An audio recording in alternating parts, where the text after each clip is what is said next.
Ladies and gentlemen, welcome to this episode of the BUL Emerging Law Voices podcast series specializing on international law matters.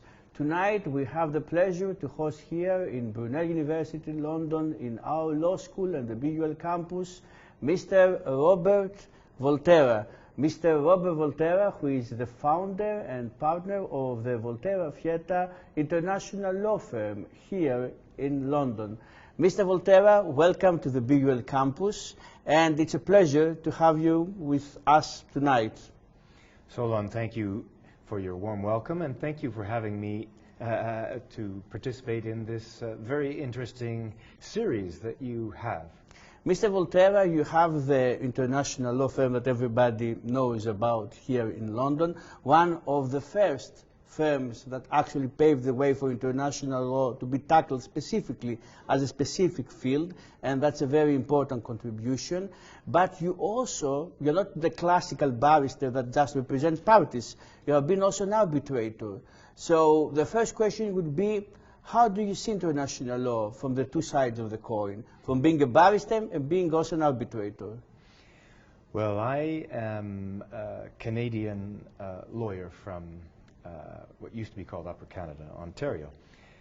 And so I am a barrister and solicitor, dual qualified, and I perform both roles.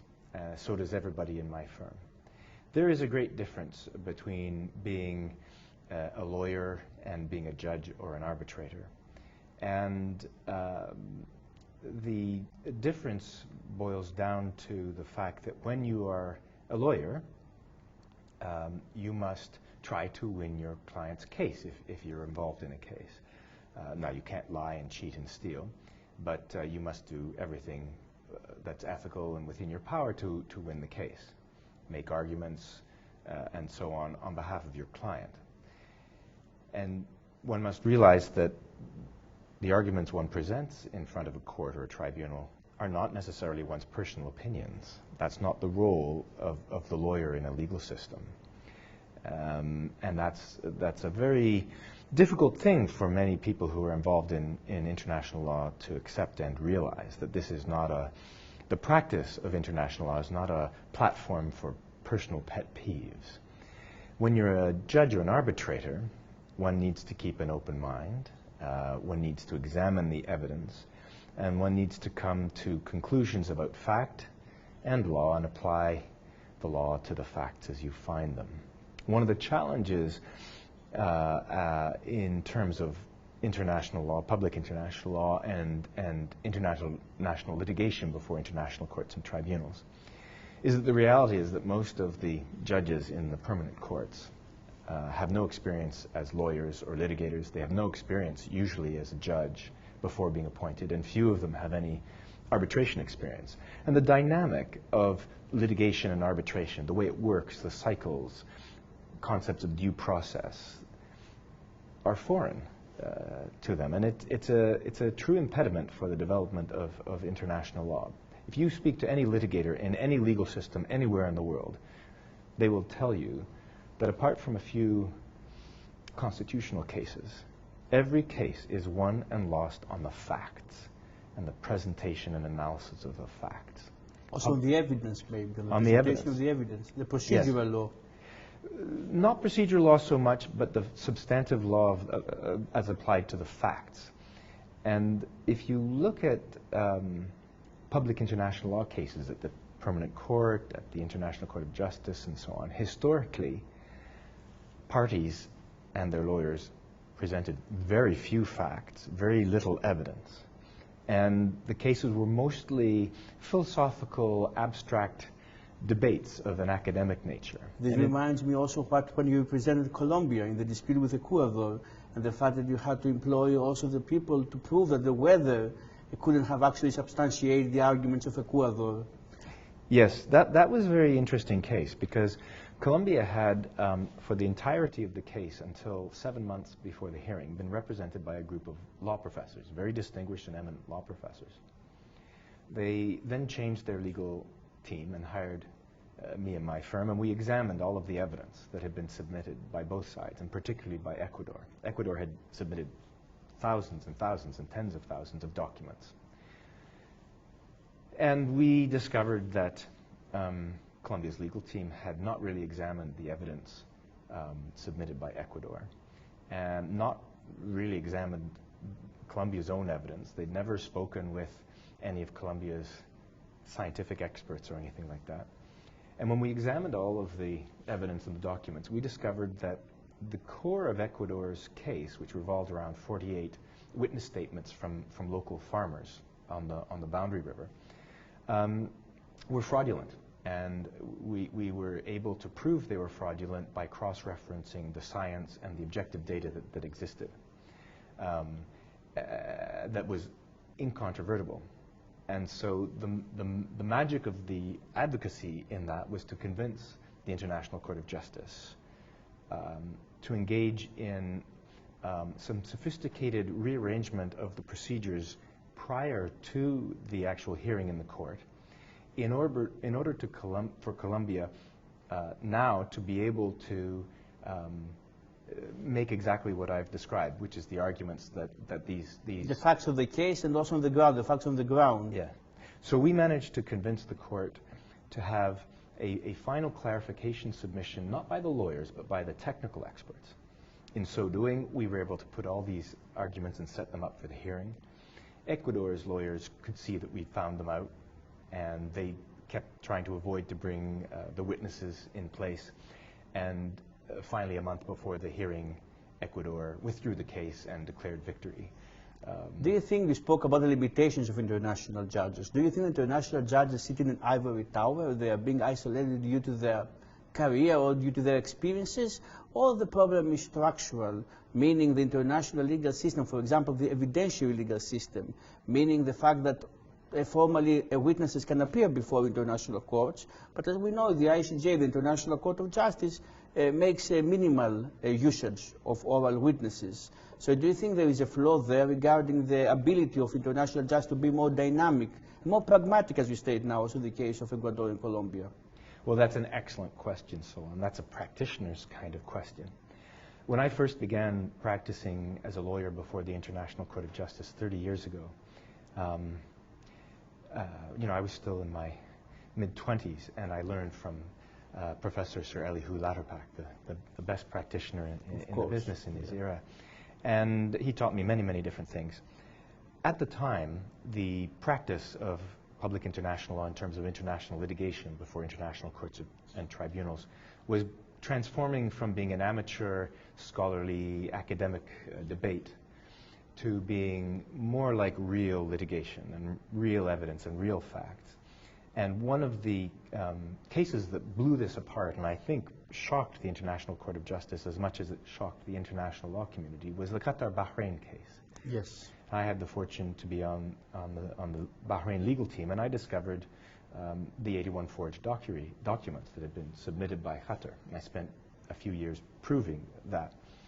And Qatar eventually publicly declared that nothing had happened, but it wasn't going to rely on the documents. I think the court was shaken by the fact that it had been fooled in the jurisdictional phase with different legal team for Bahrain, and in not realizing there were forged documents. They were tricked into jurisdiction. And you saw after this, with Dame Rosalind Higgins and others, Stephen Schwabel, initiatives to modernize the court, particularly on procedural and evidentiary grounds. And the latest iteration of this was fascinating. It was a case in which Volterra Fietta and I were involved at the International Court of Justice. We were the lawyers for the Democratic Republic of Congo in the DRC against Uganda case that resulted from the Ugandans' occupation for about 5 years and pillaging of northeast DRC. Now, that case was more than 20 years long, and each side had different legal teams along the way. But we became involved in the quantum phase. And the DRC realized that proving the fact that tied to quantum to get damages required real practicing lawyers, not abstract academics. And eventually what the International Court of Justice did was, I think, realize the complexity of the evidentiary issues and their relationship to the principles of causation and therefore damages.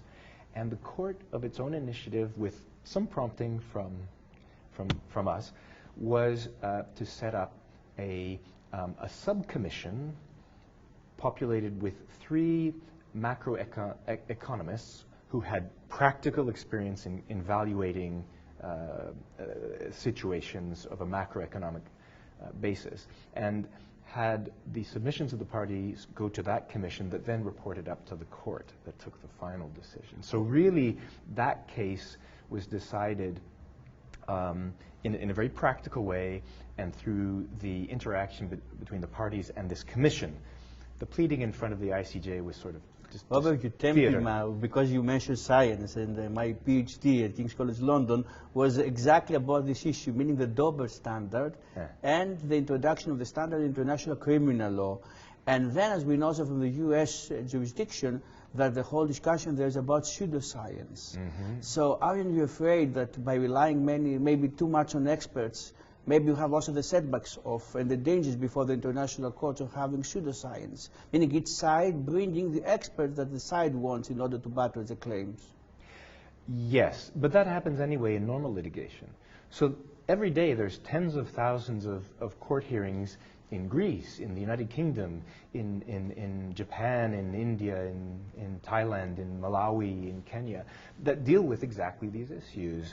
They deal with science, they deal with experts. And how do they deal with it? And why are international courts... The question is, do the international judges have the tools in order to determine which scientific evidence is valid or not?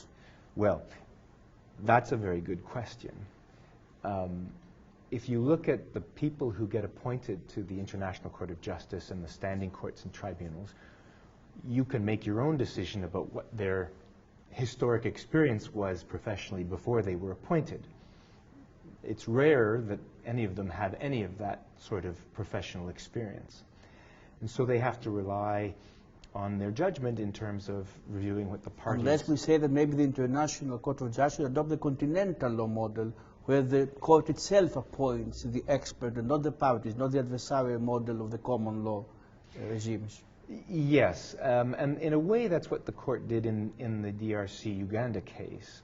There are many problems with that, however, particularly in a context where sovereign states are involved, and sort of imposing that kind of expert without, in a very indirect consenting way is problematic, is very, very problematic. It's the continental system of inquisitorial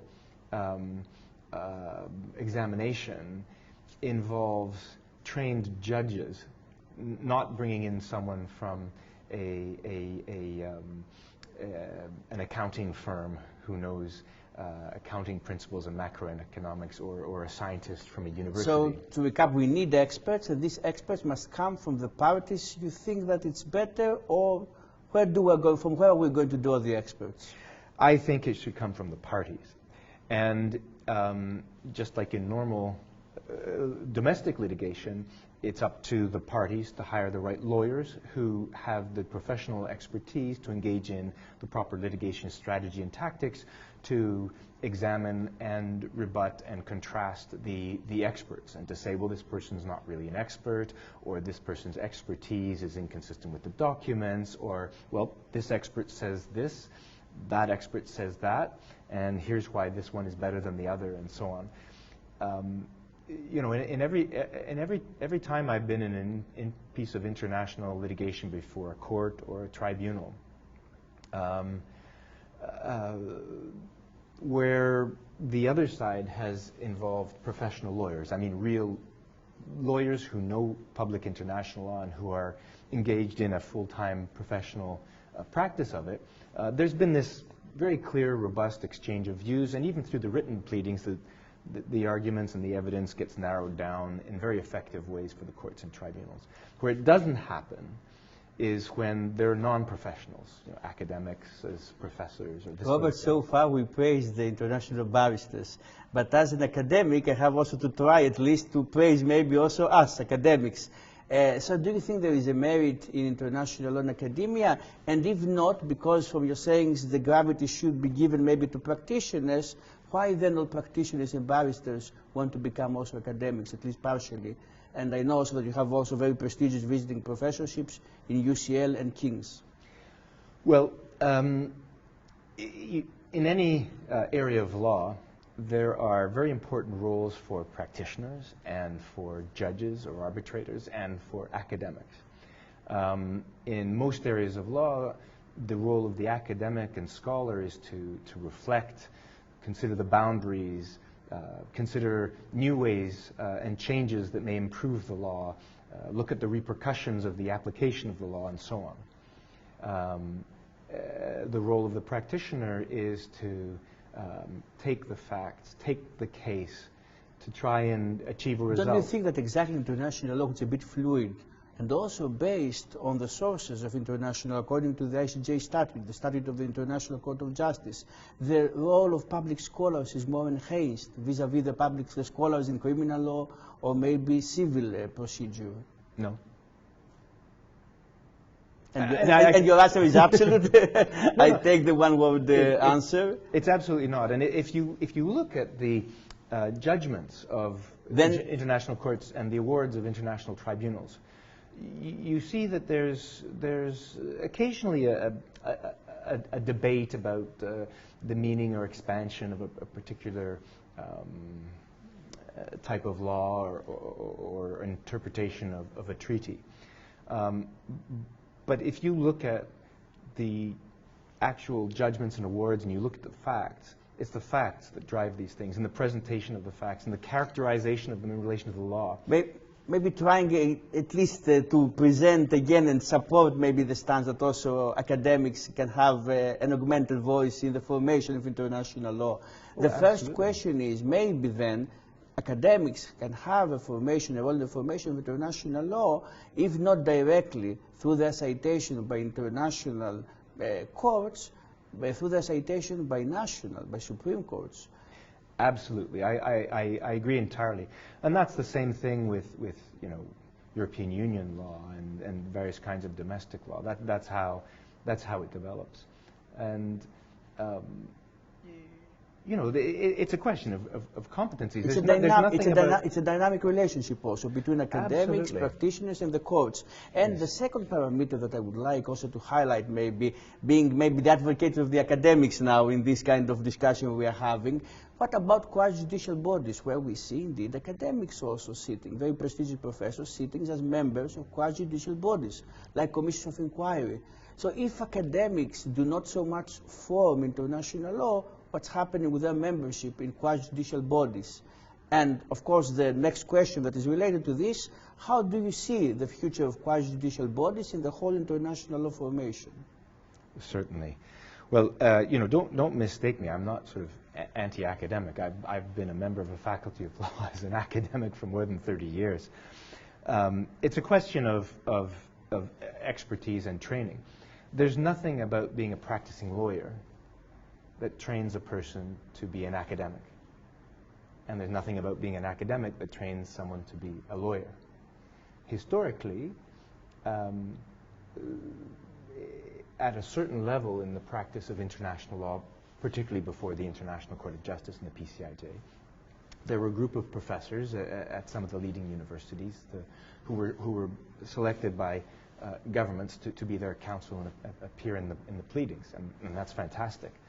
But if you look in the last, someone did a study, the last 20, 25 years at the International Court of Justice and I think Law of the Sea Tribunal as well, if you look at the contentious cases where one state party was led by a professional law firm that had public international law practice, and the other was just a collection of barristers or law professors, 89% of the time, the state that had the law firm won the case. Won the case. And there's no accident. There's no, it's not coincidence. Now, public international law, as we know, it doesn't develop like domestic law. There's no legislature per se. There's multilateral treaties, bilateral treaties. There's sophisticated interplay as to the sources of law. But there's not an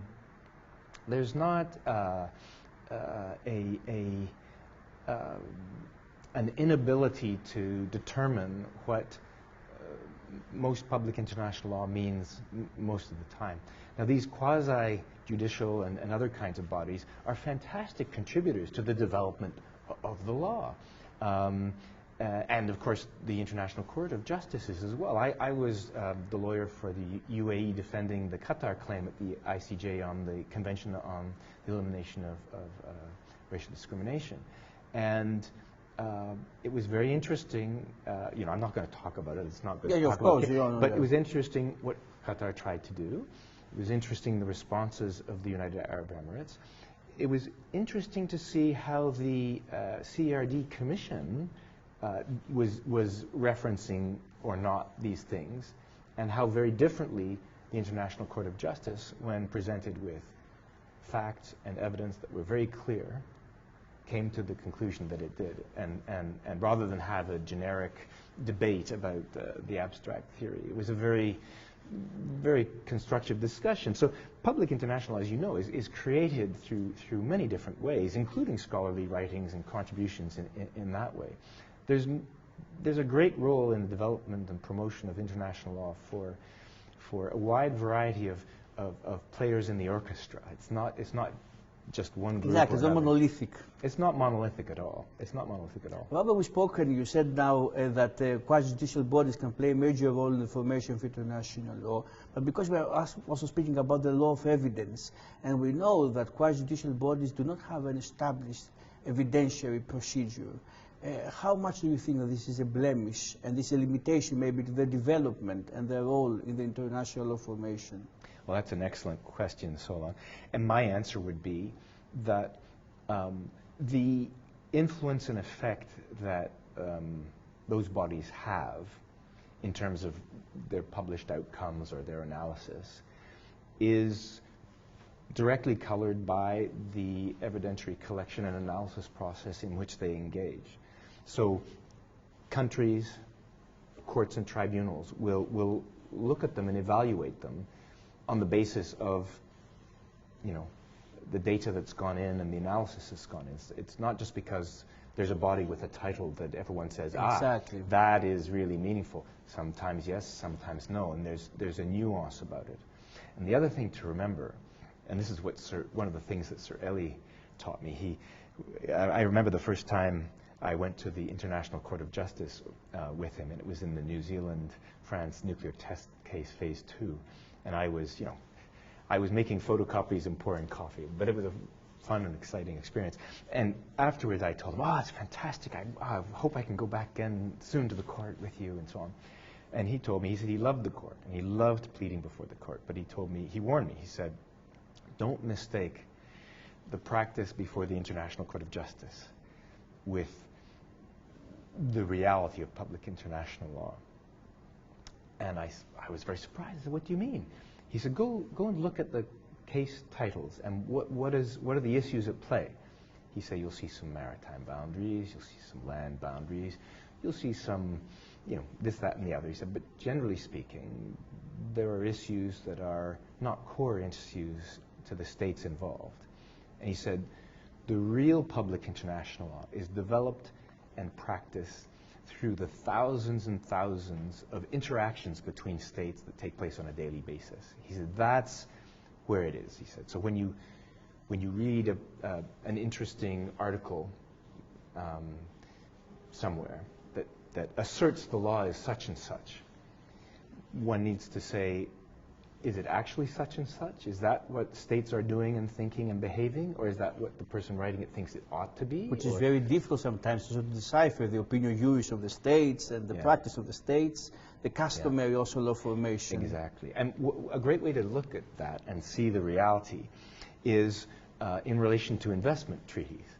As you know, in the last 10, 20 years, a number of scholars and NGOs and some countries have been highly critical of investment treaties and predicting their rapid demise and elimination. And yet, the facts show that only 1 or 2 states have ever terminated in a global way their investment treaties.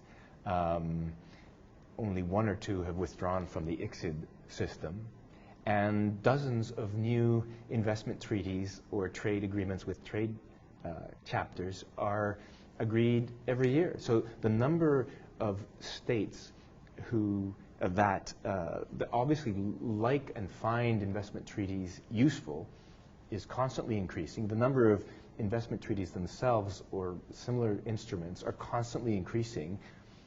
So when you read something about how states are about to get rid of investment treaties and you see what states are actually doing, there's a huge dislocation. I'm tempted now to ask you regarding investment treaties, because after Brexit there has been an emphasis on the bilateral treaties that the UK can actually maybe sign with different countries.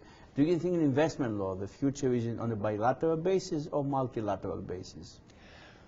Well, as you know, there was an attempt to have a multilateral agreement on investment through the OECD initiative, UN initiatives as well to support it some 35 odd years ago or whatever it was. And it didn't succeed. It didn't succeed because of subtle differences between the interests, self-perceived interests of capital exporting states and capital importing states. Now it's much more nuanced. Traditional capital exporting states are finding themselves capital importing states. There have been famously cases under investment treaties brought against established traditional capital exporting states in North America, for example, in Australasia, in Europe, much to the surprise of those countries. And so those countries are beginning to look at these treaties in a bit more of a refined manner as being truly reciprocal, not just one way. And that's a very interesting phenomenon to see. There's also increasingly investment treaties between developing countries.